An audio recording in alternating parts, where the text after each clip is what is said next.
Wala akong intention na manakot. Yung sa akin, babala lang yon.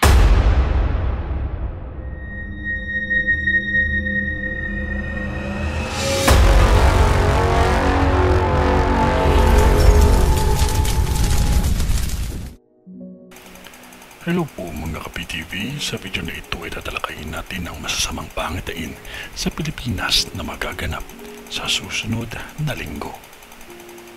Pero kung ikaw ay hindi pa nakasubscribe sa aking channel, baka naman.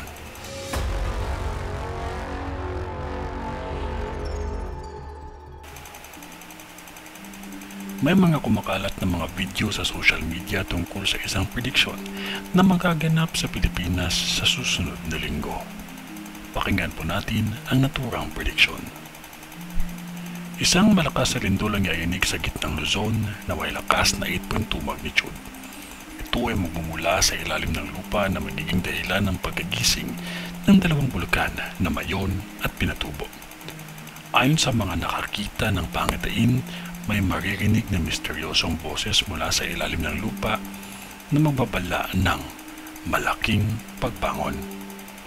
Ilang araw bago ang pagsabog, mapapansin ng mga residente ang kakaibang kulay ng ulap sa taas ng bulkan. Kulay dugo at tila may hugis mukha na umiiyak. Sa araw ng pagsabog, lalambungan ng makakapal na abo ang kalangitan at ang ilog sa paligid ng Pinatubo ay mag-iinit na parang kumukulong tubig.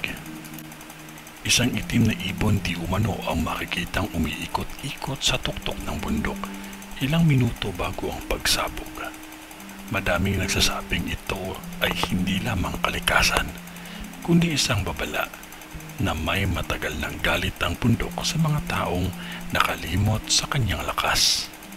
Ito daw lahat ay magaganap sa susunod na linggo, sa ika-22 ng Abril 2025 sa ganap na alas 4 ng madaling araw. Ganitong klaseng pangitain naman ang nakita ni Mamo. Pakinggan po natin ang kahalintulad ng mga prediksyon. Saktong 12 midnight, nakita ko ang biglaang pagsabog ng isang bundok. Ang daming nagkakagulo, naghiyawan, lahat humihingi ng tulong. Ang lakas ng kalabog ng puso ko.